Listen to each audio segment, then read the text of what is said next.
Greetings, programs. Welcome back to ArcNeo Reviews. So, bit of a promised video that I'm finally getting around to.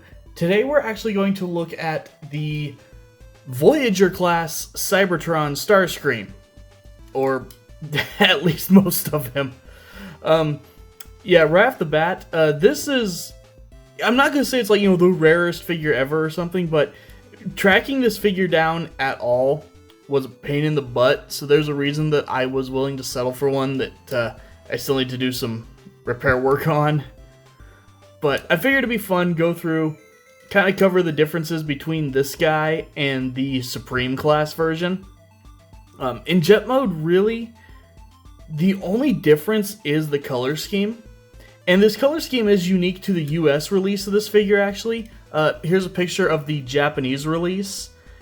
From Galaxy Force. You can see it looks almost identical to the Supreme class one. But this one, funny enough, like the red and silver is basically swapped from the normal version. I'll see if I can get him in here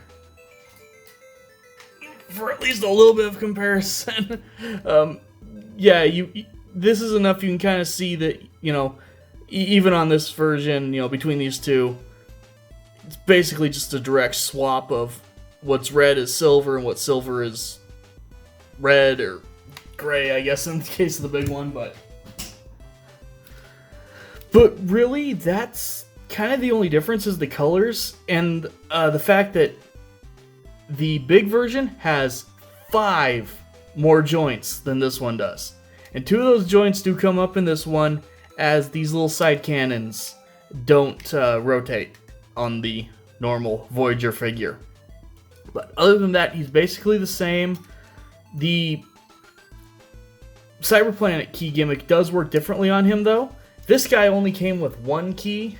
I'm going to be borrowing the key from Supreme class.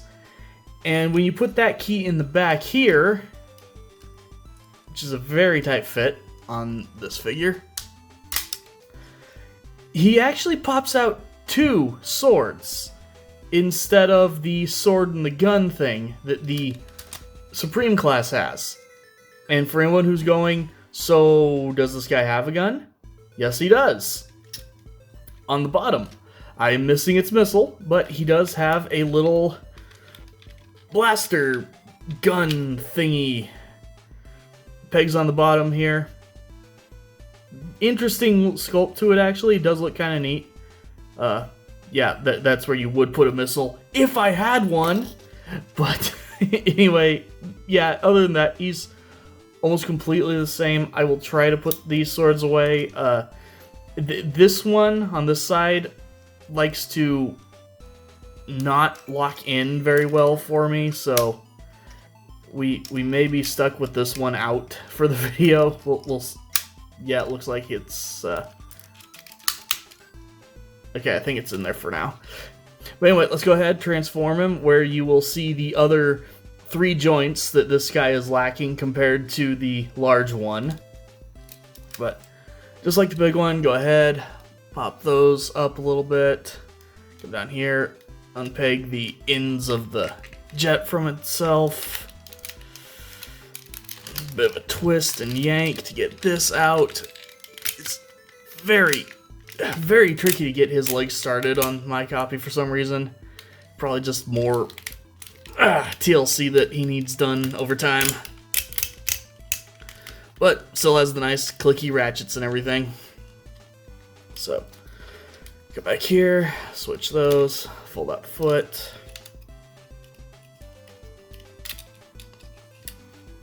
Bring this down, bring out the arm, straighten it out, and then the back fins here only fold down. If you remember on the Supreme class, they would fold down and then actually rotate up closer in the back. That transformation scheme is probably why it's proving very hard to find another fin for this guy. I have a feeling that most of them got lost about 10 years ago. But there you have your Voyager Cybertron Starscream in his robot mode. Really simple, really straightforward. Only other missing hinge I forgot to bring up is the end of the nose does not fold down on this version like it does on the Supreme class. So he's got a little bit longer torso, but other than that, he's almost... It's not almost, he is the exact same figure. You know, these don't move is the only difference. Poseability-wise, he's completely unchanged. Got loud clicky rotation. Got a click outward that only works if you rotate his arm back a little bit. He's got the 3-position soft ratchet for his elbow. Belly kick forward a little bit because of the guns getting in the way. The ratchet on this guy for his legs is not long for this world anymore. Full splits. There's a rotation. You've got the full bend of the knee. Got the foot articulation. All in all, it's actually really, really impressive how poseable this guy is for his time. He definitely stands out as being great. The head does rotate too, by the way. The thing I always forget. Go ahead and angle these back if you want, you know. Overall, really, really great figure in my opinion. I do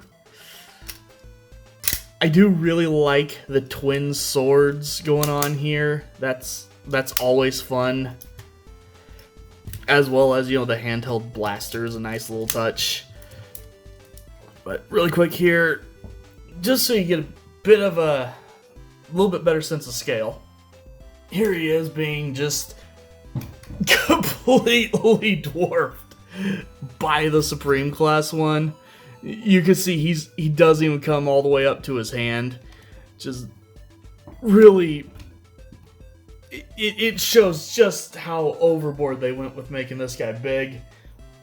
Oh, and as a important update, yes, this guy does finally have his crown. And it looks awesome. It's so stupid. I love it. It's so good. Which actually makes me wonder something now. Because this crown is actually very, very similar looking to this crown. This is the one that came with the old Masterpiece. So, I've not tried this before. Can I crown this Starscream? Almost. Oh, that is like frustratingly close. You can kind of wedge it in there. Yeah, at this point, I swear I need to just get in touch with someone who's got a 3D printer, knows how to do some modeling, and just make a crown for all my Starscreams. But yeah, overall, this is definitely a really, really cool figure if you're able to get him. I do know that a lot of people will get this version of the figure and actually use it as their Cybertron thrust, since this is clearly more thrust colors than Starscream colors. But either way, yeah, really great figure, definitely worth picking up if you happen to get a chance. So, as usual, thank you guys for watching, and I will see you next time. Really quick. I wonder how many people will ever catch on that every time I say really quick, there's like 10 minutes of me fussing with something in the back.